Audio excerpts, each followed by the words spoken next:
हामी च्याप्टर 5 हेर्दै थियौँ। च्याप्टर 5 मा हामीले जर्ज ट्युरिङ थेसिस हेरेर भ्यायो। त्यसपछि हिजोको क्लासमा हामीले युनिभर्सल ट्युरिङ मसिन र त्यसले कसरी काम गर्छ त्यो हेर्यौँ है। आज चाहिँ हामी 5.3 मा चाहिँ के हेर्छौँ त भन्दाखेरि on the basis of undecidability theory प्रब्लम्सको टाइपहरू चाहिँ कस्तो कस्तो छन् त्यो हामी हेर्छौँ है। यो सेक्सनमा चाहिँ हामी राजन के भयो तिम्रो म्युट गर न।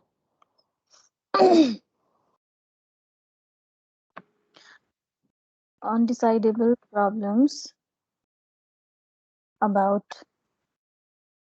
Turing machine and grammars. हामी चाहिँ यो हेर्छौँ है। अब ब्रोडली प्रब्लमलाई हामीले क्याटेगोराइज गर्नु पर्यो भनेदेखि चाहिँ हामीले चारवटा टाइप अफ प्रब्लम्समा चाहिँ प्रब्लम्सहरूलाई चाहिँ टुक्रा पार्न सक्छौँ है।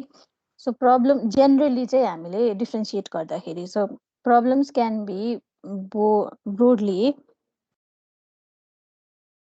categorized as जेनरली हामीले क्याटेगोराइज गर्दाखेरि चाहिँ प्रब्लमलाई हामीले चारवटा टाइप अफ प्रब्लममा क्याटेगोराइज गर्न सक्छौँ। First one is the decision problem, second भनेको चाहिँ फङ्सन प्रब्लम, थर्ड वान भनेको अप्टिमाइजेसन प्रब्लम,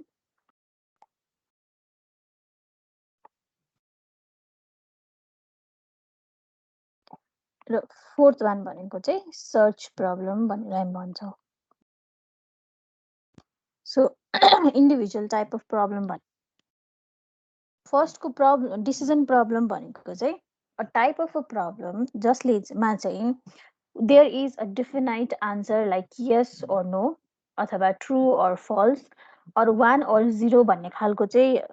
सोल्युसन दिने खालको प्रब्लमलाई चाहिँ हामीले डिसिजन प्रब्लम भन्छौँ है। अल्टिमेटली हामीले त्यो प्रब्लमलाई सल्भ गरेर भ्याइसक्दाखेरि चाहिँ एउटा कुनै डिसिजनसम्म पुग्न सक्छौँ, एउटा कन्क्लुजनसम्म पुग्न सक्छौँ भने त्यस्तो खालको प्रब्लमलाई हामीले डिसिजन प्रब्लम भन्छौँ। जस्तै कुनै एउटा ल्याङ्ग्वेज थियो, त्यो ल्याङ्ग्वेजलाई चाहिँ एनएफएले प्रोसेस गर्छ गर्दैन अथवा डिएफएले प्रोसेस गर्छ या गर्दैन भनेर सोध्यो भनेदेखि के भयो त त्यसबाट या त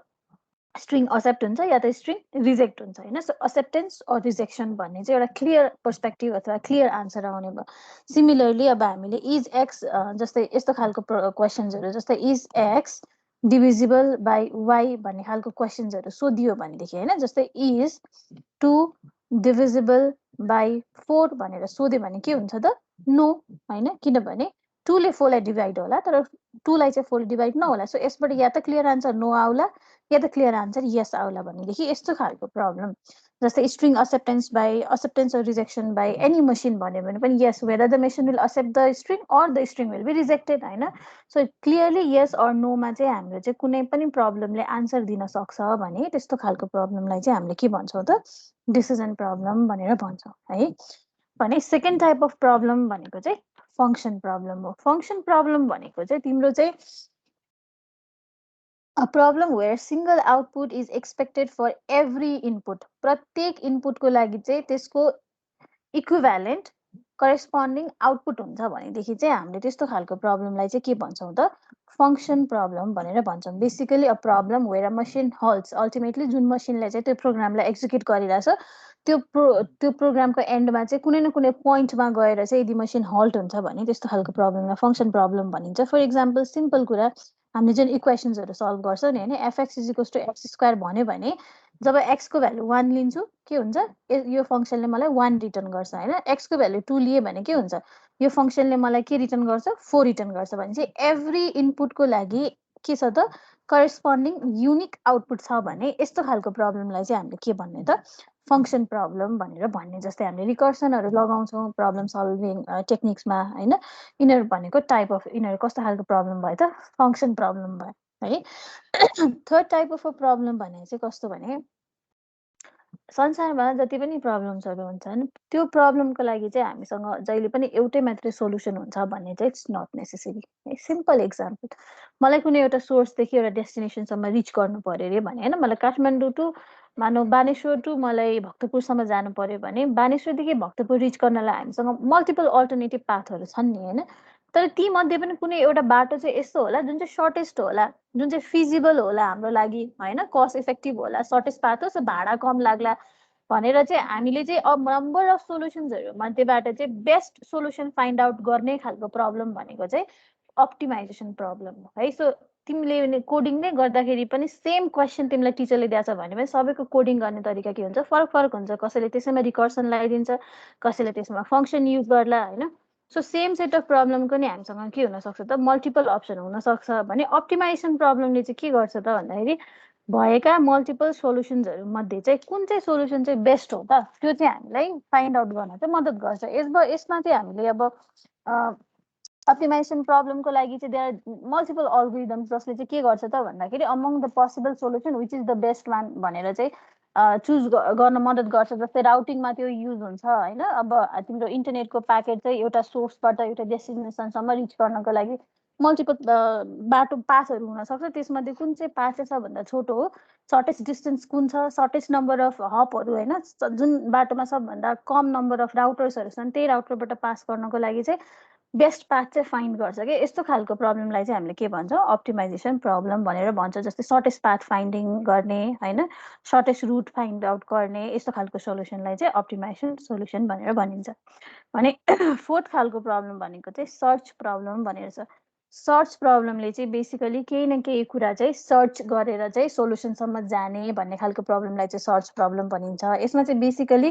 ग्राफ थ्योरी चाहिँ युज गरिन्छ है। ग्राफ बनाएर जस्तै हामीले ग्रामरमा चाहिँ कुनै पनि एउटा स्ट्रिङ डिराइभ गर्नको लागि जुन डेरिभेसन थियो त्यो डेरिभेसनको लागि ट्री बनायौँ नि होइन। त्यसमा चाहिँ हामीसँग नोड थियो अनि दुईवटा नोडलाई जोड्दाखेरि हामीले आर्क युज गऱ्यौँ। सो ग्राफ थ्योरी भनेको नि के हो भने वेयर तिमीलाई चाहिँ चाहिएको प्रब्लम सल्भ गर्नलाई तिमीले नोड र आर्कको चाहिँ मद्दत लिन्छौ है। सर्टेन कुराहरूलाई बुझाउन, जस्तै स्टेटलाई बुझाउन हामीले नोड भनेर युज गऱ्यौँ होइन। त्यो डिएफए एनएफएको केसमा भने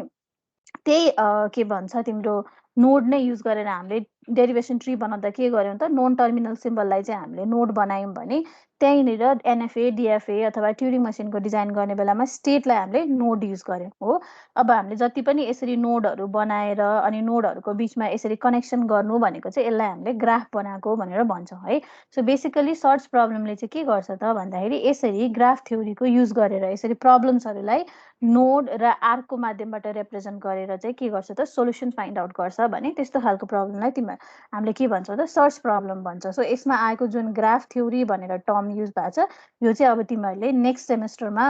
डिस्क्रिट स्ट्रक्चर पढ्छौ, त्यसमा पनि यो पढ्छौ। डिएसए भन्ने सब्जेक्ट पढ्छौ त्यसमा पनि यो पढ्छौ है। सो हामीले चाहिँ यहाँनिर अलिकति ब्रिफली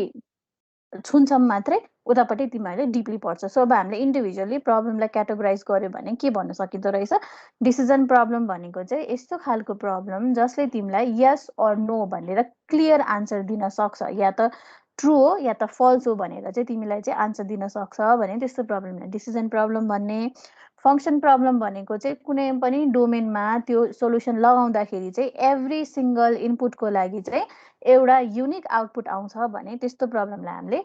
फङ्सन प्रब्लम भन्ने। अप्टिमाइजेसन प्रब्लम भन्यो भने चाहिँ for solving the same set of problem if we have more than one solution, अथवा भनौँ if we have multiple solutions then finding out the best solution among all those possible सोल्युसनलाई चाहिँ हामीले के भन्छौँ त, अप्टिमाइजेसन प्रब्लम भन्छौँ भने।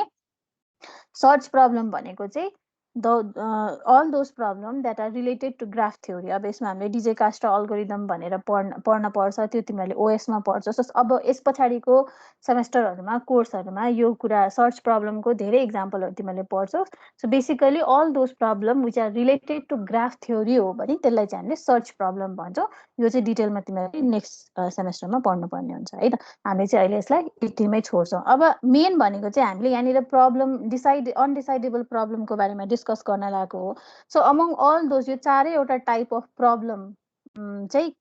लाई चाहिँ ब्रोडली हामीले चाहिँ दुईवटा क्याटेगोरीमा चाहिँ हामीले चाहिँ टुक्रा पार्न चाहिँ नि सक्छौँ है। So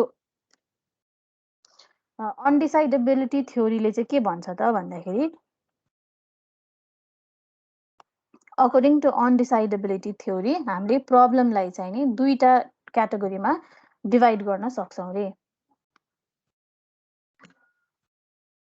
Problems can be categorized as, हाम्रो चाहिँ अनडिसाइडेबिलिटी थ्योरीको बेसिसमा चाहिँ प्रब्लम चाहिँ दुईवटा प्रकारका हुन्छन् है। एउटा चाहिँ नि एउटा प्रब्लमलाई चाहिँ हामीले सल्भेबल प्रब्लम भन्छौँ, अर्को प्रब्लमलाई चाहिँ हामीले अनसल्भेबल प्रब्लम भन्छौँ। यसैलाई अर्को भाषामा हामीले यसलाई ट्र्याक्टेबल भनेर पनि भन्छौँ, ट्र्याक गर्न सकिने। अर्कोलाई चाहिँ इन्ट्र्याक्टेबल भनेर भन्छौँ।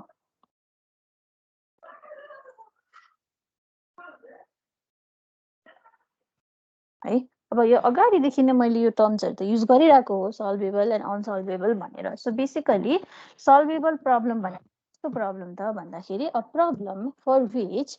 एनी अल्गोरिदम एक्जिस्ट गर्छ भने त्यस्तो खालको प्रब्लमलाई चाहिँ हामीले सल्भेबल प्रब्लम भनेर भन्छौँ।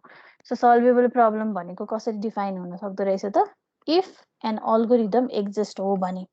एउटा प्रब्लम छ र त्यो प्रब्लमलाई सल्भ गर्नको लागि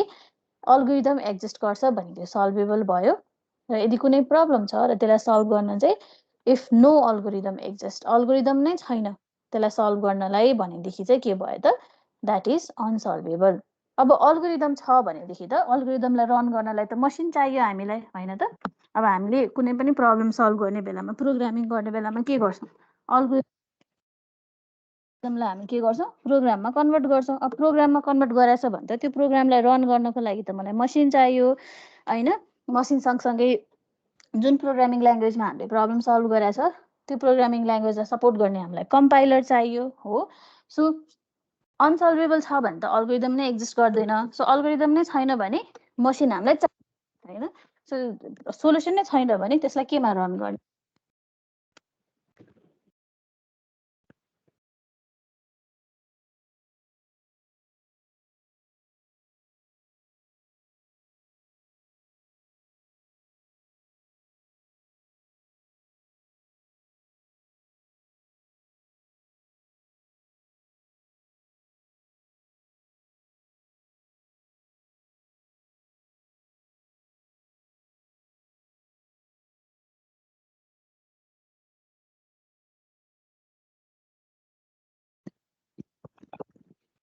अर्को यसको टाइप भनेको चाहिँ एउटा चाहिँ डिसाइडेबल भयो, डिइसिआई डिएबिएल, डिसाइडेबल। अर्को चाहिँ अनडिसाइडेबल, है। अब त भन्दाखेरि अल दोज सल्भेबल प्रब्लम जसको लागि एउटा अल्गोरिदम एक्जिस्ट गर्छ, र अल्गोरिदम एक्जिस्ट गर्छ भने अगाडिको च्याप्टरमा हामीले के पढिसक्यौँ, चर्च थ्योरी।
म्याम तपाईको साउन्ड नै आएको छैन।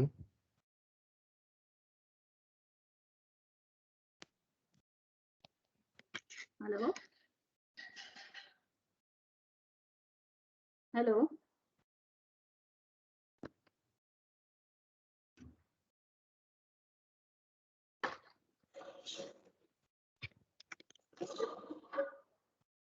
हेलो आएन अघि बोलेको नि सुनेको थिएन अघि त्यसमा अघिको स्लाइडमा पढाएको केही पनि बुझेको छैन लास्टको त्यो सबैको प्रब्लमको के सुनेको छैन भन्नुपर्छ नि त ल फेरि एकचोटि म भनिदिन्छु है सो अनडिसाइडेबिलिटी थ्योरीले चाहिँ के भन्छ भने हामीले प्रब्लमलाई चाहिँ ब्रोडली दुईटा क्याटेगोरीमा क्याटेगोराइज गर्न सक्छौँ विच इज सल्भेबल एन्ड अनसल्भेबल के को आधारमा त भन्दा त्यो प्रब्लमलाई सल्भ गर्नको लागि कुनै अल्गोरिदम एक्जिस्ट गर्छ या गर्दैन भन्ने आधारमा है सो यदि कुनै प्रब्लम छ र त्यसलाई सल्भ गर्नको लागि हामीसँग अल्गोरिदम एक्जिस्ट गर्छ भने त्यो चाहिँ सल्भेबल भयो अल्गोरिदम एक्जिस्ट गर्दैन भने चाहिँ त्यो चाहिँ के भयो त अनसल्भेबल भयो सो अल्गोरिदम नै एक्जिस्ट गर्दैन भने त त्यो अल्गोरिदमलाई रन गर्नलाई कुनै मसिन एक्जिस्ट गर्छ भन्ने त कुरै भएन हैन प्रोग्राम छ भने न प्रोग्रामलाई रन गर्नलाई हामीलाई मसिन चाहिन्छ अनि त्यही अनुसारको कम्पाइलर चाहिन्छ त्यसलाई कम्प्याटेबल हुने खालको कम्पाइलर चाहिन्छ तर अल्गोरिदम नै छैन भने त मसिन चाहिन्छ भन्ने त त्यो त गुन्जाइस नै हुने भएन हैन सो त्यो अप्सन नै हुने भएन सो देयरफोर अनसल्भेबल प्रब्लमलाई चाहिँ हामी के भनिन्छ त जसको लागि अल्गोरिदम एक्जिस्ट गर्दैन त्यो अनसल्भेबल हो सक्यो हैन भने सल्भेबल प्रब्लम छ भनेदेखि चाहिँ त्यसको लागि कुनै न कुनै अल्गोरिदम एक्जिस्ट गर्छ भने चाहिँ के हुन्छ त अल्गोरिदम छ भने त्यहाँ एउटा प्रोग्राम राइट गर्छौँ प्रोग्रामलाई हामी मसिनमा रन गर्छौँ भनेपछि if there exist any algorithm then त्यो अल्गोरिदमलाई सल्भ गर्नको लागि हामीलाई मसिन चाहिँदो रहेछ अब योभन्दा अगाडिको टपिकमा हामीले के पढाएको थियो चार्ल्स ट्युरिङ थेसिसले के भनेको थियो त भन्दाखेरि if there are any solvable problem for which an algorithm exists then that algorithm is executed by a Turing machine भनेर हामीले पढाएको थियो हो सो त्यही अनुसार solvable problem को लागि पनि यदि कुनै algorithm exist गर्छ भने त्यो algorithm लाई रन गर्नलाई Turing machine पनि exist गर्दो रहेछ सो both solvable problem लाई चाहिँ हामीले दुईटा क्याटेगोरीमा टुक्रा पारेछौँ that is decidable and undecidable both को लागि के हुन्छ Turing machine exist गर्छ किनभने both को algorithm exist छ त्यसलाई सल्भ गर्नलाई अल्गोरिदम एक्जिस्ट भएको कारणले गर्दा त्यो अल्गोरिदमलाई रन गर्नको लागि डिसाइडेबल प्रब्लमको लागि पनि ट्युरिङ मसिन एक्जिस्ट गर्छ अनडिसाइडेबल प्रब्लमको लागि पनि के छ ट्युरिङ मसिन एक्जिस्ट गर्छ तर ट्युरिङ मसिन कस्तो खालको हो त्यसको आधारमा चाहिँ डिसाइडेबल र अनडिसाइडेबल भनेछ सो कुनै पनि ट्युरिङ मसिनले इनपुट रिड गरेर भ्याउँदाखेरि यदि अल्टिमेटली हल्ट भन्छ भनेदेखि त्यो ट्युरिङ मेसिनले सल्भ गर्ने प्रब्लमलाई हामीले के भन्छौँ डिसाइडेबल प्रब्लम किनभने हल्ट भर्नु भनेको कुन कन्डिसनमा हुन्छ या त स्ट्रिङ एक्सेप्ट भएपछि हल्ट हुन्छ या स्ट्रिङ रिजेक्ट भएपछि हल्ट हुन्छ हैन एनएफडीएफमा पनि अगाडिदेखि कन्सेप्ट हेर्दै आयो भने या त स्ट्रिङ एक्सेप्ट हुन्छ या रिजेक्ट हुन्छ अनि बल्ल के हुन्छ त फाइनल स्टेटमा जाँदाखेरि या एक्सेप्ट हुने या रिजेक्ट हुने फाइनल स्टेट भने के स्टपिङ क्राइटेरिया ट्युरिङ मसिनको हकमा पनि फाइनल स्टेट भनेको स्टपिङ क्राइटेरिया अरेल्स भनौँ हल्टिङ स्टेट भनेको स्टपिङ क्राइटेरिया सो त्यो कुन बेला रिच हुन्छ जब इनपुट रिड गरेर भ्याइसक्दा या एक्सेप्ट हुँदा या रिजेक्ट हुँदाखेरि हैन सो के भयो त भन्दाखेरि चाहिँ तिम्रो चाहिँ प्रब्लमले चाहिँ clearly yes or Noma answer दिन सक्यो भनेको अल्टिमेटली चाहिँ ट्युरिङ मसिन चाहिँ इनपुट रिड गरेर भ्याउँदा हल्ट भयो भने त्यसलाई हामीले डिसाइडेबल प्रब्लम भन्यौँ भने अनडिसाइडेबल प्रब्लम भनेको चाहिँ जसको लागि एउटा यस्तो ट्युरिङ मसिन एक्जिस्ट गर्छ जुन चाहिँ कहिले पनि हल्ट हुँदैन फर एभर लुपमा घुमेर बस्छ मेसिनले चाहिँ स्टपिङ क्राइटेरियासम्म रिचै गर्न सक्दैन भनेदेखि त्यस्तो प्रब्लमलाई चाहिँ हामीले अनडिसाइडेबल प्रब्लम भनेर भन्यौँ सो डिसाइडेबलमा चाहिँ एउटा क्लियर यस अर नो आउने भयो अनडिसाइडेबलमा चाहिँ क्लियरली यस अर नो चाहिँ नआउने भयो किनभने मेसिन चाहिँ स्टप नै हुन सक्दैन फर एभर लुपमा घुम्छ भनेदेखि त्यस्तो प्रब्लमलाई चाहिँ हामीले के भन्यौँ त अनडिसाइडेबल प्रब्लम भनेर भन्यौँ है बुझिन्छ अब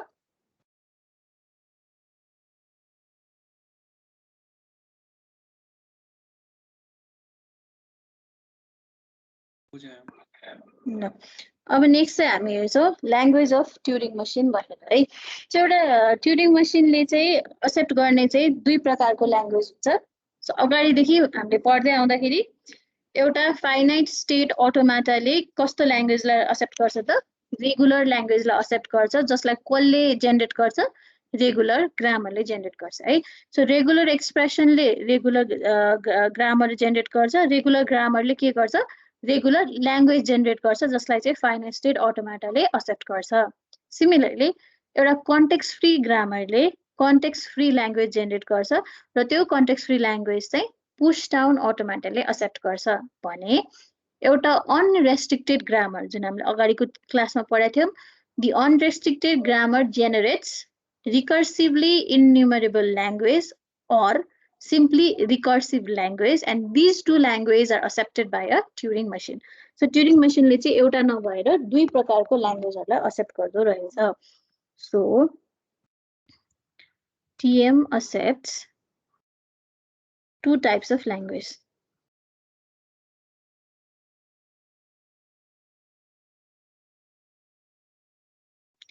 First language भनेको चाहिँ recursive language भनेको छ.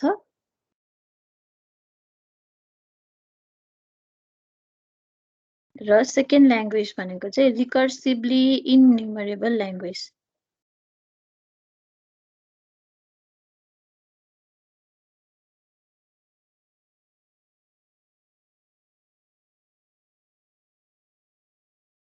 ल अब रिकर्सिभली इन्युमरेबल ल्याङ्ग्वेज र रिकर्सिभ ल्याङ्ग्वेजलाई हामीले कसरी डिफाइन गर्न सक्छौं भने जस्तै हामीले अगाडिको रिफरेन्स लिएर जस्तै कुनै पनि प्रब्लम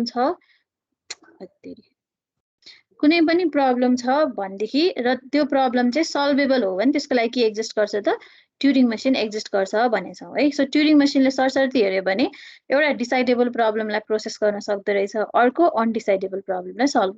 गर्न सक्दो रहेछ भनेपछि all those languages अथवा all those strings that falls under the category of decidable problems, right? All those problems जसको लागि चाहिँ ट्युरिङ मसिन अल्टिमेटली हल्ट गर्छ भनेदेखि चाहिँ त्यसलाई चाहिँ हामीले रिकर्सिभ ल्याङ्ग्वेज भनेर भन्छौं. भने all those languages भन्यो all those problem जसको लागि कुनै एउटा ल्याङ्ग्वेज अब हामीले के भन्छ ल्याङ्ग्वेजले चाहिँ कुनै स्ट्रिङहरु जेनेरेट गरिरहेको छ भनेदेखि चाहिँ त्यो स्ट्रिङ जेनेरेट गर्दाखेरि चाहिँ त्यो स्ट्रिङ प्रोसेस गरेर ट्युरिङ मसिन अल्टिमेटली हल्ट भयो भने त्यो स्ट्रिङलाई हामीले रिकर्सिभ ल्याङ्ग्वेज भनेर भन्ने. हैन भनेदेखि चाहिँ बोथ रिकर्सिभ तिम्रो चाहिँ यो ट्युरिङ मसिन हल्ट नहुने खालको स्ट्रिङ सँगसँगै ट्युरिङ मसिन हल्ट हुने खालको पनि स्ट्रिङ बोथ डिसाइडेबल र अनडिसाइडेबल प्रब्लमको सोलुसनलाई चाहिँ टुगेदर हामीले के भन्छौं त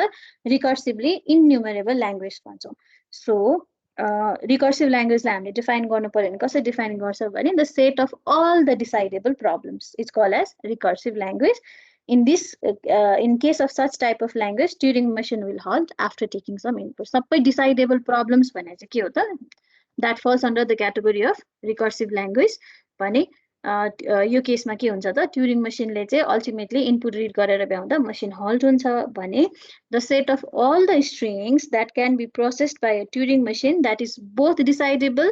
and undecidable हो भने त्यसलाई चाहिँ हामीले रिकर्सिभली इन्युमरेबल ल्याङ्ग्वेज भन्छौं. सो सिम्पली रिकर्सिभली इन्युमरेबल ल्याङ्ग्वेज भन्यो भने set of all those problem set of all those problem for which a Turing machine exists. Turing machine exist हुने सबै खालको प्रब्लमको कलेक्सनलाई चाहिँ हामीले के भन्छौं त रिकर्सिभली इन्युमरेबल ल्याङ्ग्वेज भन्छौं. सो डिसाइडेबल पनि अनडिसाइडेबल पनि एउटै सेटमा छ भने द्याट्स रिकर्सिभली इन्युमरेबल ल्याङ्ग्वेज. यो केसमा के हुन्छ मसिन हल्ट हुन पनि सक्छ नहुन पनि सक्छ. कुनै केसमा अब डिसाइडेबल छ भनेदेखि ट्युरिङ मसिन हल्ट होला, अनडिसाइडेबल हो त्यो सेटको मेम्बरमा चाहिँ अनडिसाइडेबल प्रब्लम पर्यो भने हल्ट नहोला. सो दुईटालाई टुगेदर एउटै सेटमा राख्यो भने that's रिकर्सिभली enumerable language. Recursive language भन्यो भने चाहिँ के हुनु पर्यो त ओन्ली डिसाइडेबल प्रब्लम मात्रै हुनु पर्यो जहाँनिर ट्युरिङ मसिन चाहिँ नै हल्ट हुन्छ है. सो यो दुईटा टाइप अफ ल्याङ्ग्वेजलाई चाहिँ के गर्छ त ट्युरिङ मसिनले प्रोसेस गर्न सक्छ है. बुझिन्छ?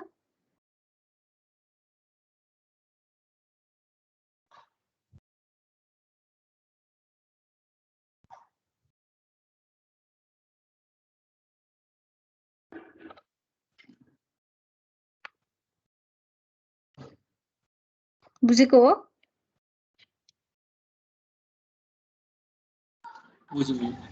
ल विथ दिस हाम्रो च्याप्टर 5 चाहिँ यति नै हो. च्याप्टर 5 मा पढ्नुपर्ने कन्टेन्ट यति नै हो है. सो यो च्याप्टरबाट चाहिँ धेरै जस्तो म म्याक्सिमम सोधिरहेको क्वेसन भनेको त्यही हिजो हामीले पढेको जुन इनकोडिङ अफ ट्युरिङ मसिन एउटा त्यो सोधिरहेछ. अर्को चाहिँ चर्च ट्युरिङ थेसिसलाई डिफाइन गर भनेर जुन हामीले अगाडिको पोर्सनमा हेर्यौं त्यो सोधिरहेछ. यसबाट हामीले सोध्ने भनेको यसै सर्ट नोटमा क्वेसन्सहरु आउन सक्छ like explain about church theory thesis अथवा explain about recursive and unrecursive language हैन अथवा डिसाइडेबल प्रब्लम भने के अनडिसाइडेबल प्रब्लम भने के भनेर सर्ट नोटमा क्वेसन सोध्न सक्छ अथवा नभए चाहिँ नि हिजो हामीले पढेको encoding of universal Turing machine सोध्न सक्छ है। अब चाहिँ हामी हेर्छौँ हाम्रो लास्ट च्याप्टर 6। अब यहाँसम्म पढेर भ्याउँदाखेरि चाहिँ हामीले के पढेरौँ त भन्दाखेरि चाहिँ प्रब्लमको चाहिँ बेसिकली दुईटा टाइप हुँदो रहेछ, एउटा चाहिँ सल्भेबल र अनसल्भेबल हुँदो रहेछ। सल्भेबल छ भनेदेखि चाहिँ त्यसलाई सल्भ गर्नको लागि चाहिँ एउटा अल्गोरिदम एक्जिस्ट गर्छ एन्ड त्यो अल्गोरिदमलाई रन गर्नलाई कुनै न कुनै ट्युरिङ मसिन एक्जिस्ट गर्छ भन्यो। सो हामीले प्रब्लमको टाइप पनि हेर्यौँ हैन, अनि प्रब्लमलाई सल्भ गर्ने मसिनको टाइपहरू पनि हेरेर भ्याइसक्यौँ है। अब चाहिँ हामी यो सेक्सनमा चाहिँ के पढ्छौँ त भन्दाखेरि कम्प्युटेसनल थ्योरी पढ्छौँ। सो टिओसीको तीनटा ब्रान्चेसहरू अटोमेटा थ्योरी, कम्प्लेक्सिटी थ्योरी र कम्प्युटेसनल थ्योरी मध्येमा चाहिँ अब लास्टको के पढ्छौँ त कम्प्युटेसनल अर कम्प्लेक्सिटी थ्योरी चाहिँ हामी च्याप्टर 6 मा चाहिँ नै पढ्छौँ है।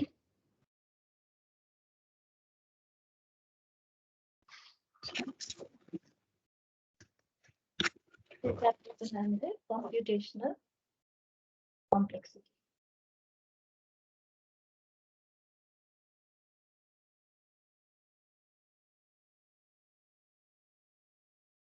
कम्प्युटेबिलिटीमा चाहिँ प्रब्लम सल्भेबल हो या होइन भन्ने कुरा हामीले अगाडिको च्याप्टरमा पढ्यौँ। अनि त्यसपछि प्रब्लमलाई सल्भ गर्न एक्जिस्ट हुने मसिन अटोमेटा थ्योरी हामीले अगाडि हेर्यौँ। अब कम्प्लेक्सिटी थ्योरी चाहिँ यो पोर्सनमा हामीले हेरिरहेको छौँ है। सरी कम्प्युटेसनल थ्योरी भन्दा नि computational complexity theory. So complexity theory चाहिँ हामीले यहाँ पढ्ने भयो। सो हामीले के भन्छ इन्ट्रोडक्सन क्लासमा चाहिँ कम्प्लेक्सिटी थ्योरीले के भन्छ त कस्तो क्वेसनको आन्सर दिन्छ त भन्दाखेरि चाहिँ जस्तै अब कम्प्युटेबिलिटी थ्योरीले के भन्छ त भन्दाखेरि यदि कुनै प्रब्लम छ भने त्यो प्रब्लम सल्भेबल हो या होइन भन्ने कुराको आन्सर दिने थ्योरीलाई हामीले कम्प्युटेबिलिटी थ्योरी भनेर भनेको थियौँ र त्यस अन्तर्गत हामीले प्रब्लमलाई सल्भेबल वा अनसल्भेबल भनेर क्याटेगोराइज गर्यौँ है। अटोमेटा थ्योरीले के डिल गर्छ भनेको थियौँ त अटोमेटा थ्योरीले चाहिँ कुनै पनि प्रब्लमलाई सल्भ गर्न कुन मसिन युज गर्दा ठिक हुन्छ त्यसको बारेमा जानकारी दिन्छ भनेको थियौँ। त्यसको लागि हामीले तीनटा टाइप अफ अटोमेटा पढ्यौँ। अब कम्प्लेक्सिटी थ्योरीले चाहिँ के क्वेसनको आन्सर दिन्छ भनेको थियो भने अनसल्भेबलको लागि त मतलबै भएन किनभने त्यसको लागि सोल्युसन नै एक्जिस्ट गर्दैन। यदि प्रब्लम चाहिँ सल्भेबल हो भने चाहिँ त्यो प्रब्लमलाई सल्भ गर्नको लागि चाहिँ कम्प्लेक्सिटी चाहिँ कतिको छ त कतिको कम्प्लेक्स चाहिँ त्यो प्रब्लम हो त भन्ने कुराको आन्सर चाहिँ नै हामीलाई कम्प्लेक्सिटी थ्योरीले दिन्छ भनेर इन्ट्रोडक्सन क्लासमा भनेको थिएँ मैले है। सो बेसिकली कम्प्लेक्सिटी थ्योरीले चाहिँ it is a field of formal language जसकोले चाहिँ के क्वेसनको आन्सर दिन्छ त भन्दा for any problem for which a solution exist त्यो सोल्युसन लाई एक्जिक्युट गर्नको लागि चाहिँ कति टाइम एन्ड स्पेस चाहिन्छ त्यसको बारेमा चाहिँ कम्प्लेक्सिटी थ्योरीले चाहिँ हामीलाई आन्सर दिन्छ। Basically will evaluate a problem होइन अथवा कुनै प्रब्लम कतिको कम्प्लेक्स छ त भनेर इभ्यालुएट गर्नको लागि चाहिँ त्यसले कति रिसोर्स खान्छ त्यसको आधारमा चाहिँ हामीले प्रब्लमलाई कम्प्लेक्स या लेस कम्प्लेक्स भनेर चाहिँ हामी डिफाइन गर्न सक्छौँ अथवा भने सिम्पल या कम्प्लेक्स भनेर चाहिँ डिफाइन गर्न सक्छौँ। अब रिसोर्स भने के त भन्दा एउटा प्रोग्राम एक्जिक्युट हुनको लागि त्यसलाई चाहिने नेसेसरी रिसोर्स भनेको चाहिँ स्पेस र टाइम हो है। अब हामीले कम्प्युटरमा हामीले कुनै पनि एउटा प्रोग्राम रन गर्छौँ कुनै पनि एउटा सफ्टवेयरै तिमीले राख्छौ भनेदेखि त्यो सफ्टवेयरले तिम्रो कम्प्युटरको के गर्छ सर्टेन स्पेस अकुपाई गर्छ नि तिम्रो ऱ्यामको थोरै स्पेस र तिम्रो हार्ड डिस्कको थोरै स्पेस त्यसले के गर्छ अकुपाई गर्छ। सो उसले जति स्पेस अकुपाई गर्छ त्यसलाई हामीले के भन्छौँ त्यसको स्पेस कम्प्लेक्सिटी भनेर भन्छौँ है। सो एउटा तिमीले सफ्टवेयर राख्यो 1 MB को सफ्टवेयर राख्यो भनेदेखि त्यो के भयो त त्यसको स्पेस कम्प्लेक्सिटी लेस भयो। तर त्यही तिमीले 1 GB को राख्यो भने के भयो त्यसको स्पेस कम्प्लेक्सिटी बढी भयो है। जति बढी स्पेस खायो त्यति बढी कम्प्लेक्स, जति स्पेस कम खायो त्यति नै सिम्पल चाहिँ सफ्टवेयर भनेर बुझिने भयो। सो प्रोग्रामको हिसाबले पनि एउटा प्रोग्राम रन हुने बेलामा अब तिम्रो प्रोग्राम रन हुने बेलामा पनि त त्यो प्रोग्रामले तिम्रो कम्प्युटरको कुनै पनि स्पेस त लिन्छ नि। जस्तै तिमीले एउटा कोड लेख्यो त्यो कोड एक्जिक्युट हुने बेलामा के हुन्छ तिमीले कुनै इनपुट दिइरहेको छ भने त्यो इनपुट कतै न कतै गर्दा स्टोर हुन्छ हो। तिमीले त्यहाँनिर जस्तै ए भन्ने भेरिएबलमा 10 भन्ने भ्यालु दिएछौ, बी भन्ने भेरिएबलमा 20 भन्ने भेरिएबल भ्यालु दिएको छ र ए प्लस बी गर्नुपर्ने छ भने त्यो 10 र 20 त तिम्रो कम्प्युटरको कतै न कतै स्पेसमा त गएर त्यो त स्टोर त हुन्छ नि त होइन। भनेपछि तिम्रो त्यो एउटा प्रोग्राम एक्जिक्युट हुने बेलामा तिम्रो प्रोग्रामले तिम्रो मसिनको कति स्पेस खान्छ त्यसलाई हामीले स्पेस कम्प्लेक्सिटी भन्छौँ भनेदेखि टाइम कम्प्लेक्सिटी भनेको चाहिँ त्यो एउटा प्रोग्राम रन हुनको लागि कति समय लाग्छ त्यसलाई चाहिँ हामीले के भन्छौँ त टाइम कम्प्लेक्सिटी भनेर भन्छौँ। सो कम्प्लेक्सिटी थ्योरीले चाहिँ बेसिकली चाहिँ एउटा प्रोग्राम रन हुँदाखेरि उसलाई चाहिने दुईटा रिसोर्सको आधारमा चाहिँ कुनै पनि प्रब्लम कतिको कम्प्लेक्स या सिम्पल भनेर डिफाइन गरिदिन्छ and there those two resources are space and time complexity है। अब हाम्रो बेसिकली हामीले ट्युरिङ मसिनको लाई एक्जाम्पल लियो भने अब हामीले तीनटा टाइपको पढ्यौँ तर सबैभन्दा कम्प्लेक्स मसिन चाहिँ हाम्रो लागि ट्युरिङ मसिन हो भने ट्युरिङ मसिनको टाइमिङ कम्प्लेक्सिटी भने के त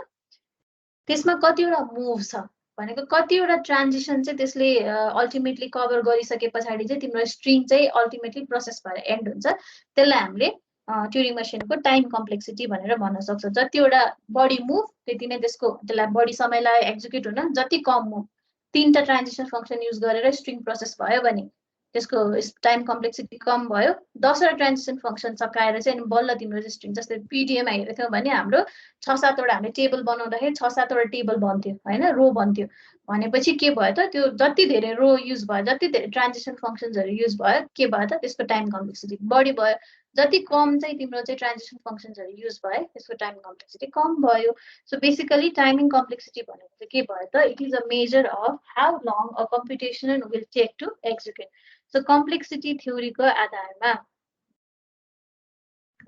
अथवा भनौँ कम्प्लेक्सिटी थ्योरीले चाहिँ हामीलाई प्रब्लमको कम्प्लेक्सिटी बुझ्नको लागि चाहिँ दुईटा बेसिक टर्महरूको बारेमा चाहिँ हामीलाई मद्दत गर्छ। So one is time complexity है, अर्को भनेको चाहिँ के भयो त space complexity. So time complexity भनेको it's the measure of how long any computation will take time to execute. कुनै एउटा प्रब्लम चाहिँ एक्जिक्युट भएर भ्याउनको लागि कति समय लाग्छ that's time complexity. Space complexity भनेको चाहिँ हाउ मच स्पेस और हाउ मच स्टोरेज भनौँ हामी होइन, how much storage is required for any problem to execute. एउटा प्रब्लम चाहिँ कम्प्लिट भएर एउटा प्रब्लमको चाहिँ कम्प्युटेसन सकिँदासम्म चाहिँ उसले चाहिँ तिम्रो मसिनको कति स्टोरेज चाहिँ खान्छ त्यसलाई चाहिँ हामी के भन्छौँ त स्पेस कम्प्लेक्सिटी भन्छौँ। सो एउटा ट्युरिङ मसिनको लागि टाइमिङ कम्प्लेक्सिटी भनेको के हो त नम्बर अफ मुभ, उसले कतिवटा मुभ चाहिँ नै कभर गर्छ, म्याक्सिमम नम्बर अफ मुभ भनेको त्यसको टाइम कम्प्लेक्सिटी भयो भने स्पेस कम्प्लेक्सिटी भनेको चाहिँ के भयो त maximum number of the tape square होइन, यो इनपुट टेपमा चाहिँ उसले कतिवटा स्पेस खान्छ त्यो नै के भयो त ट्युरिङ मसिनको लागि त्यसको स्पेस कम्प्लेक्सिटी चाहिँ भयो। So number of tape square used भने अब त्यही कुरा तिम्रो चाहिँ तिमीले आजको मोडर्न डेको कुनै पनि प्रोग्रामिङ ल्याङ्ग्वेज युज गरेर चाहिँ प्रोग्रामिङ गरेछ भने त्यो प्रोग्राम रन हुनको लागि तिम्रो कम्प्युटरको क्लक कति लागेको छ द्याट्स द टाइम कम्प्लेक्सिटी। अनि तिम्रो त्यो प्रोग्राम कम्प्युटेसन सकेर भ्याउँदासम्म चाहिँ तिम्रो कम्प्युटरको स्पेस कति खायो, स्टोरेज कति खायो, ऱ्यामको स्पेस कति खायो, हार्ड डिस्कको स्पेस कति खायो, द्याट इज द के हो त स्पेस कम्प्लेक्सिटी। अब नर्मली टाइम कम्प्लेक्सिटी चाहिँ हामीले बुझ्छौँ यो दुईटाको बिचमा रिलेसन चाहिँ कस्तो हुन्छ त भन्दा जति बढी लाइन अफ कोड भयो त्यो एक्जिक्युट हुन त्यति नै समय लाग्छ नि त होइन। सो साइजसँग चाहिँ टाइमको चाहिँ एउटा डिरेक्सनल के भन्छ डाइरेक्टली प्रपोर्सनल रिलेसन हुन्छ क्या। सो तिम्रो स्पेस अब हामीले कुनै पनि प्रोग्रामको चाहिँ स्पेस अथवा भनौँ साइजको आधारमा चाहिँ कतिको कम्प्लेक्स भनेर भन्छौँ भनेदेखि चाहिँ त्यसलाई हामीले लाइन्स अफ कोडमा मेजर गर्छौँ के भनेको जति धेरै लाइन अफ कोड त्यति नै तिम्रो प्रोग्रामको के भयो साइज ठुलो होइन। धेरै लाइन अफ कोड भयो भने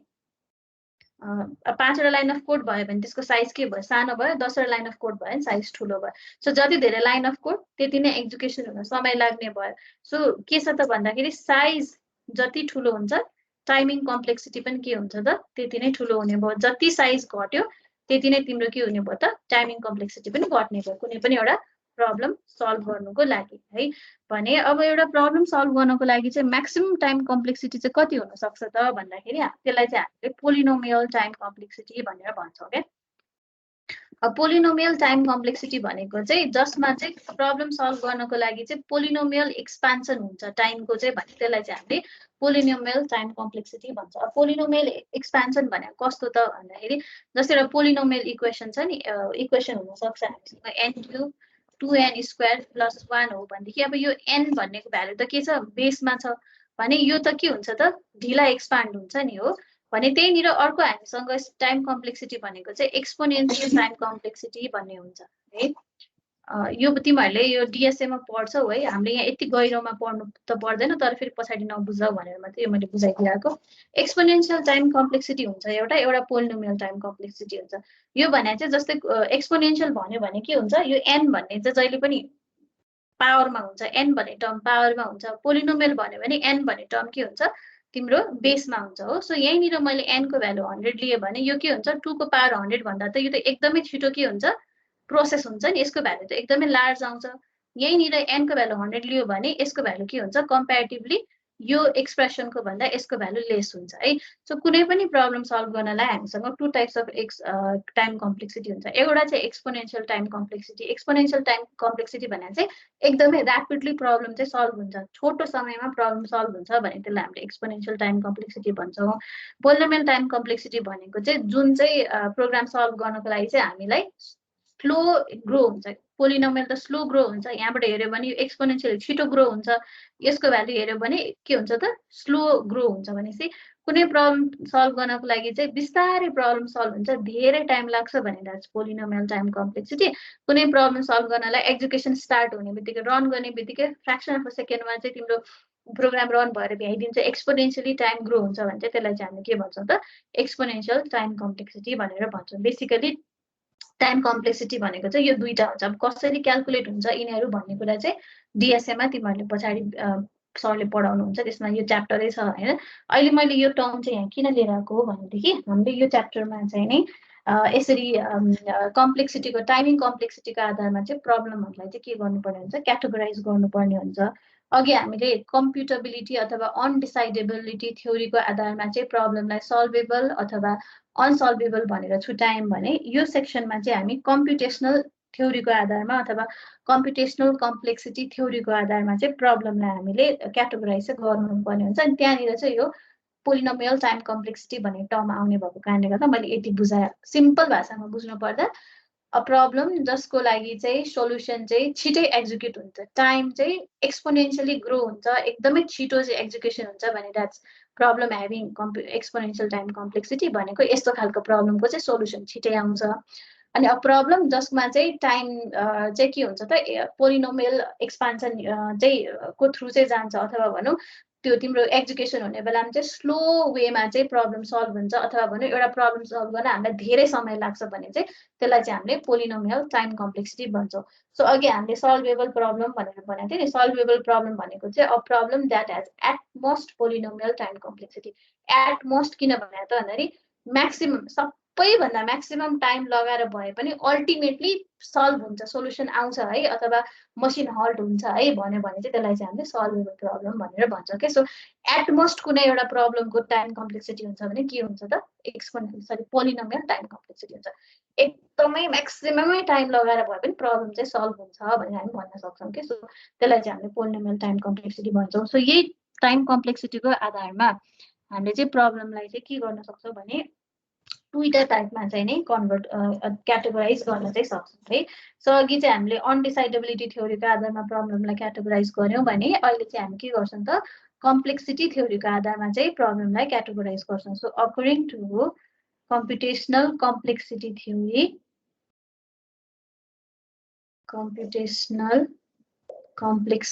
theory, problem can be categorized as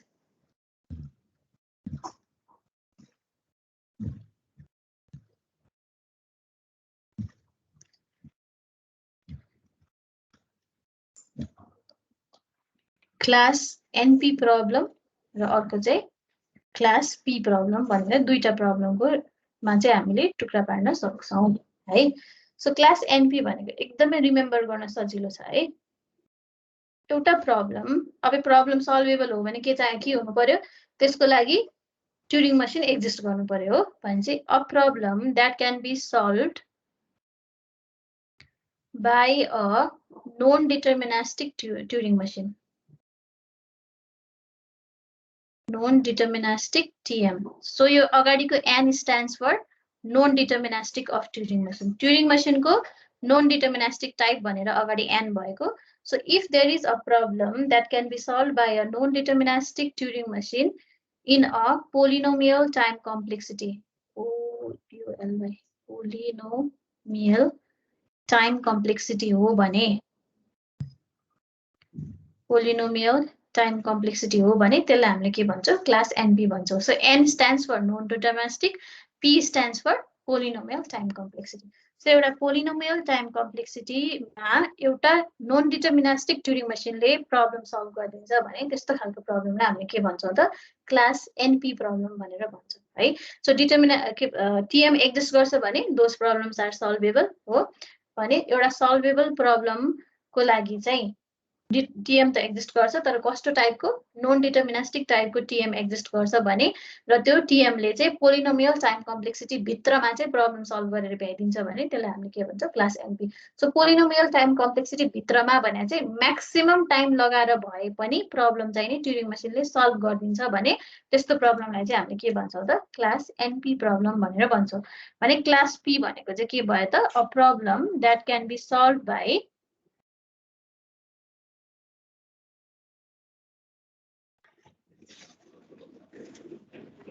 deterministic Turing machine in a polynomial time complexity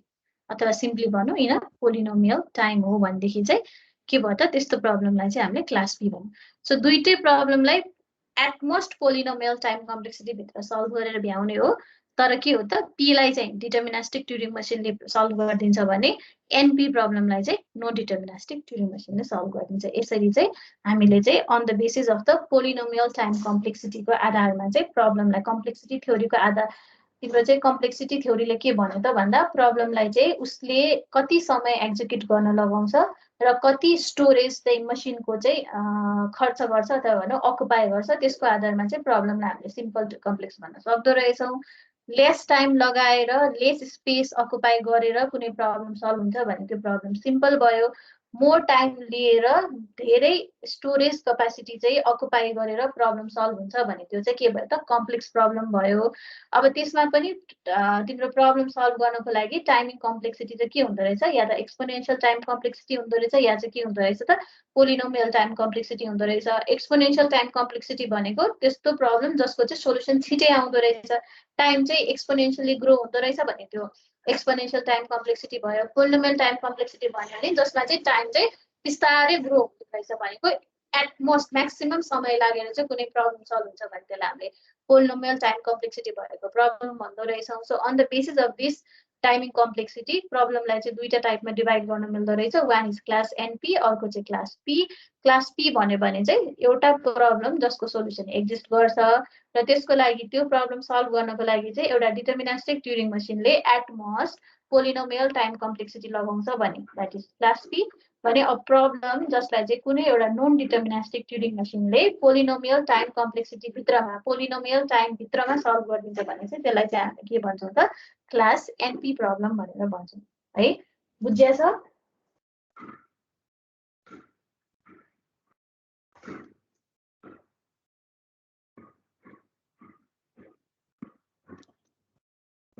बुझ्या छ यहाँसम्म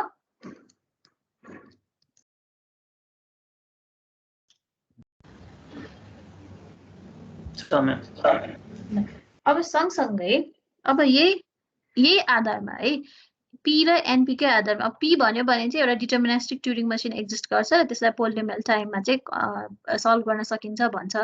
भने अब यसकै बेसिसमा चाहिँ प्रब्लमलाई फर्दर हामीले अर्को दुईटा क्याटेगोरीमा पनि टुक्राउँछौँ भनौँ अथवा यसकै एक्सटेन्सन भनौँ क्याटेगोरी भन्दा पनि एक्सटेन्सन हो तर त्यो बुझ्नुभन्दा पहिला चाहिँ एउटा टर्म बुझ्छौँ हामी अनि त्यो टर्म पछाडि चाहिँ बाँकी दुईटा क्लासमा प्रब्लमलाई पनि हामी हेरौँ है सो एउटा प्रब्लम रिड्युसिबिलिटी भन्ने एउटा टर्म छ हामीसँग कम्प्युटेसनल थ्योरीमा रिड्युसिबिलिटी यो रिड्युसिबिलिटी भन्ने टर्मले चाहिँ के बुझाउँछ भने जस्तै मसँग दुईटा प्रब्लम छ अरे है प्रब्लम ए पिए लेख्थेँ मैले र problem be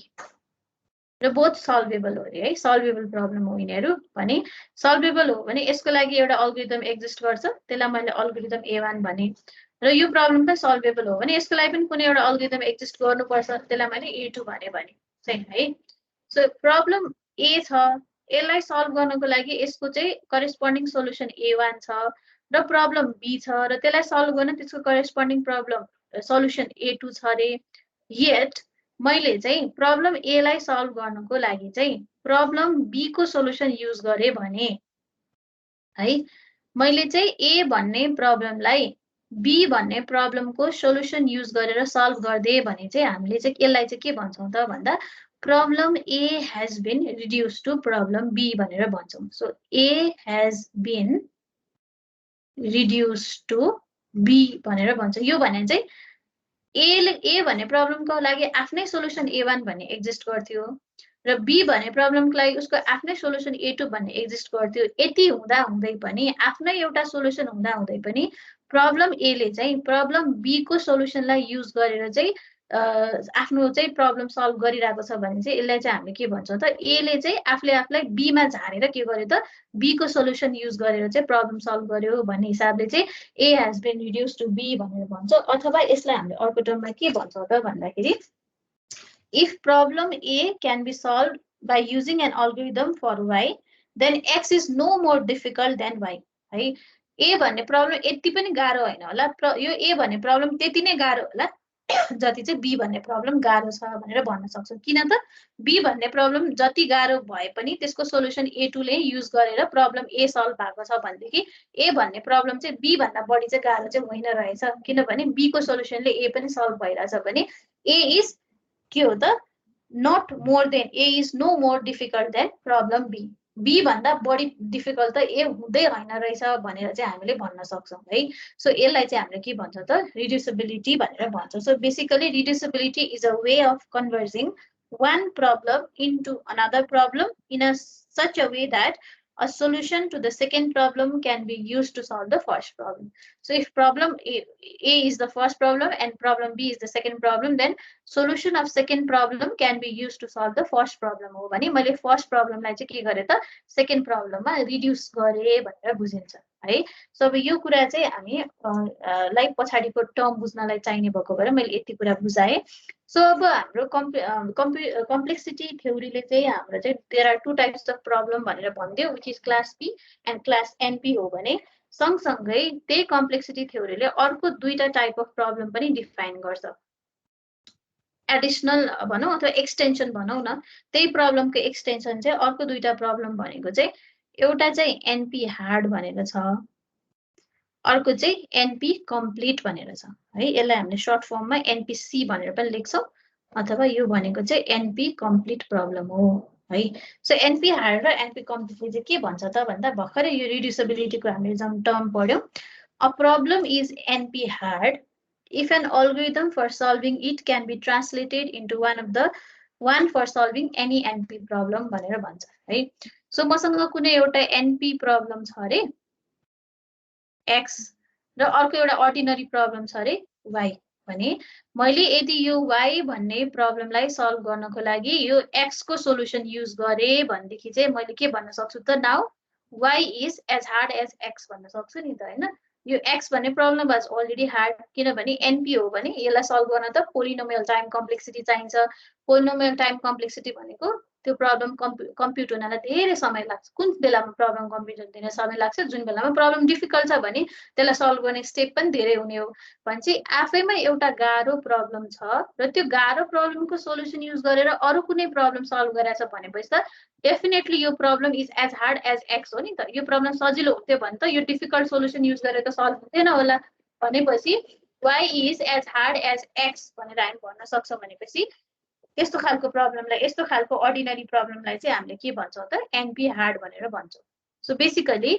NP hard problem is a type of a problem that can be solved by using the solution of any NP problem NP भन्ने प्रब्लमको सोलुसन युज गरेर चाहिँ मैले चाहिँ कुनै प्रब्लम सल्भ गरेछु भने त्यो प्रब्लमलाई मैले के भन्छु त एनपी हार्ड भनेर भन्छु सो यो अर्डिनरी प्रब्लम हो यसलाई सल्भ गर्नको लागि चाहिँ एक्सपोनेन्शियल टाइम कम्प्लेक्सिटी मात्रै लाग्थ्यो र कुनै एनपी प्रब्लम छ जसलाई सल्भ गर्नको लागि पोलिनोमियल टाइम कम्प्लेक्सिटी लाग्थ्यो भनेदेखि मैले यो एक्सपोनेन्शियल टाइम कम्प्लेक्सिटीको प्रब्लमलाई पनि पोलिनोमियल टाइम कम्प्लेक्सिटीको प्रब्लमको सोलुसन युज गरेर सल्भ गर्दै basically if I have reduced this problem from exponential to polynomial हो भनेदेखि चाहिँ हामीले के भन्यौं त यस्तो खालको प्रब्लमलाई चाहिँ एनपी हार्ड भनेर भन्छौं है so a problem which is as hard as NP problem हो भने त्यस्तो प्रब्लमलाई हामीले के भन्ने एनपी हार्ड एनपी जतिको हार्ड प्रब्लम भनेर चाहिँ यसलाई के भने त एनपी हार्ड भनेर भनेको ठीक छ भने एनपी कम्प्लिट भनेको चाहिँ कस्तो भयो त a problem that has two properties one is यदि त्यो आफैमा एनपी प्रब्लम हो भने सिम्पली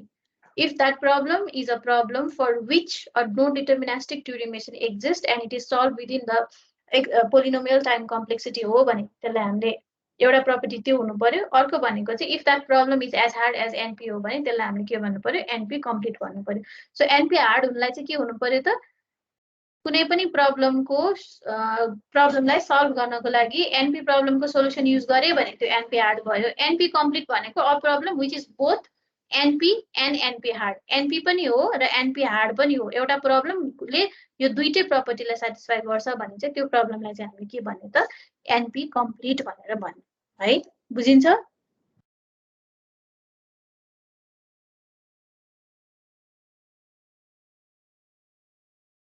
बुझेको हो यो So simply NP hard भन्यो भने चाहिँ के रहेछ त a problem that can be solved by using the solution of NP problem. So a problem as hard as NP हो भने त्यो NP hard भयो भने NP complete हुनलाई चाहिँ के हुनु पर्दो रहेछ त्यो प्रब्लम NP प्रब्लम पनि हुनु पर्दो रहेछ र NP hard पनि हुनु पर्दो रहेछ इफ यो दुईटै प्रपर्टी सेटिस्फाई हुने प्रब्लम छ भने चाहिँ त्यसलाई हामीले के भन्यौं त NP complete भनेर भन्यौं सो बेसिकली कम्प्लेक्सिटी थ्योरीमा हामीले के हेरौं त भन्दाखेरि कुनै पनि प्रब्लम सल्भेबल हो भने अनसल्भेबल हो भने त कम्प्लेक्सिटीको कुरै आएन किनभने अल्गोरिदम नै एक्जिस्ट गर्दैन हो तर यदि प्रब्लम सल्भेबल छ भने त्यो प्रब्लमलाई सल्भ गर्नलाई जति पनि अल्गोरिदमहरु एक्जिस्ट गर्छन् त्यो अल्गोरिदमले एक्जिक्युट हुने बेलामा तिम्रो कम्प्युटरको कति स्टोरेज खान्छ र कति टाइम चाहिँ लगाउँछ कम्प्युटेसन कम्प्लिट गर्नको लागि त्यसको आधारमा चाहिँ प्रब्लम चाहिँ कतिको कम्प्लेक्स हो भनेर हामीले डिफाइन गर्न सक्छौं सो टु टर्म्स जसको आधारमा प्रब्लमको कम्प्लेक्सिटीलाई बुझाउन सक्छौं one is time complexity the other is space complexity time complexity is basically the measure of how long a computation will take place. Space complexity is the measure of how much the storage is occupied in a machine. अब Turing machine को example लाई हामीले हेर्छौं भने Turing machine को लागि उसको time complexity is the maximum number of the move that it takes to process any string. भने त्यसको space complexity is the maximum number of the tape cell square कतिवटा युज गरेछ that is the space complexity. भने अब यही time कम्प्लेक्सिटीको आधारमा चाहिँ हामीले प्रब्लमलाई फर्दर क्याटेगोराइज गर्न सक्यौं that is into class P and class NP where class P problem भनेको चाहिँ a problem that can be solved in a polynomial time complexity using a deterministic Turing machine हो भने class P problem. Similarly, a problem that can be solved within the polynomial time complexity using any non-deterministic Turing machine हो भने that is class NP problem. भने त्यही class NP को further extension चाहिँ के हो त if any problem can be solved by making the use of the solution of an NP problem then that problem is known as NP hard problem. भनेपछि a problem as hard as NP हो भने that is NP hard problem. भने a problem that has both the properties of NP problem and NP hard problem हो भने चाहिँ त्यो चाहिँ के भयो त NP complete problem. So यति चाहिँ हामीले chapter 6 मा पढ्नु पर्ने कन्टेन्ट भने चाहिँ यति नै हो. So with this हाम्रो chapter 6 पनि यहाँ एन्ड हुन्छ है सो chapter 5 र chapter 6 मा कन्टेन्ट वाइज एकदमै थोरै कन्टेन्ट छ सो तिमीहरूले एक्जाममा जाने बेलामा चाहिँ chapter 5 र 6 चाहिँ प्लिज नछोड है धेरै विद्यार्थीले पछाडीको च्याप्टर छोडेर जाने गर्छ यो च्याप्टरहरू सजिला पनि छन् क्वेशन्सहरु सजिलो आउँछ त्यो भएको हिसाबले थ्योरी कभर हुने हिसाबले किनभने अगाडिको पोर्सनबाट chapter 2 पोर्सनबाट पनि डिजाइन आउँछ chapter 3 र 4 बाट पनि डिजाइन आउँछ सो डिजाइन रङ हुने चान्स हुन्छ थ्योरी त रङ हुने चान्स हुँदैन सो सकेसम्म थ्योरी चाहिँ सबै कभर गर्छु भन्ने हिसाबले chapter 5 र 6 लाई चाहिँ इग्नोर नगर किनभने कन्टेन्ट वाइज पनि एकदमै थोरै छ क्वेशन पनि सजिलो आउँछ सो सबैजनाले मैले अब असाइनमेन्टमा त यिनीहरुको क्वेशन हाल्दै छैन हाल्नु जरुरी छैन सबै थ्योरी हो हैन त्यो भएर एक्जाममा पढ्ने बेलामा चाहिँ 5 र 6 लाई चाहिँ इग्नोर नगर्नु है सबैजनाले पढेर जानु अब अगाडिको लागि चाहिँ अब chapter 4 को लागि चाहिँ सकेसम्म ओल्ड क्वेशन्सहरु सबै हामीले सल्भ गरेकै छौं हैन के भन्छ अगाडिको च्याप्टरहरुमा चाहिँ chapter 2 बाट चाहिँ कहिले पनि क्वेशन रिपिट हुँदैन धेरै जस्तो कहिले पनि युनिक क्वेशन्सहरु नै सोधिरहेछ टीएफए को डिजाइनमा चाहिँ तर पछाडीपटि टीएम मा पीडीएम मा चाहिँ क्वेशनहरु रिपिट भएको पनि छ त्यो रिपिट भएको क्वेशनहरु हामी क्लासमै गरेका छौं सो एट लिस्ट क्लासमा हामी जति गरेका छौं बाहिर चाहिँ फर्दर अरु त तिमीहरुले प्र्याक्टिस गर्नै पर्छ हेर जति धेरै तिमीहरुले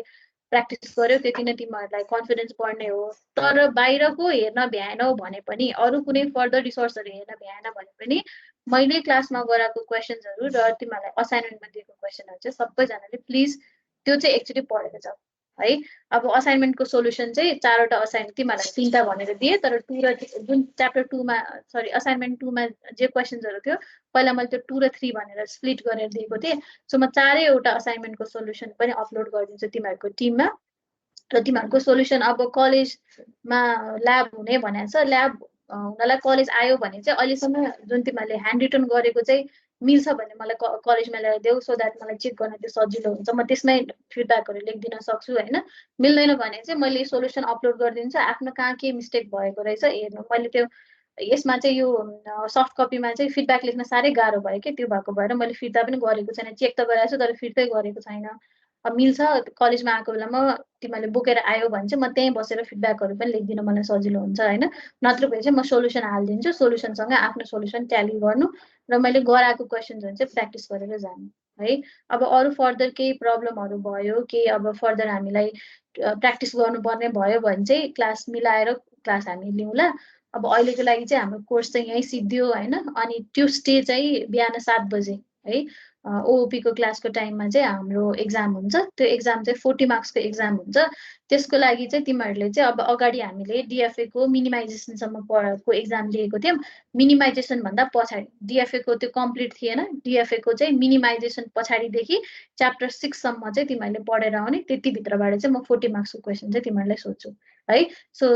ट्युसडे 7 बजेको लागि चाहिँ सबैलाई इन्फर्म गरिदियो। एब्सेन्ट भयो कतिजना साथीहरू एब्सेन्ट छ कसले जिम्मेलाई अस्ति अविनाशलाई भनेको थिएँ मैले, अविनाशले लेख्दै कि लेखेन है, आई होप लेख्यो होला। सबैजनालाई चाहिँ मेसेज फ्लो गरिदियो। ट्युसडे 7 बजे चाहिँ हाम्रो एक्जाम हुन्छ है त।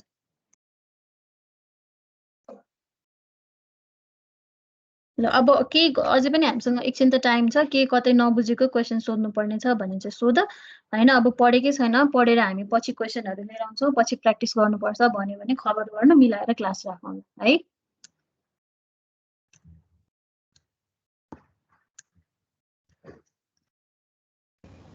हुन्छ म्याम। ल त्यसो भए कसैको केही क्वेसन छैन भने चाहिँ जाँदा पनि हुन्छ।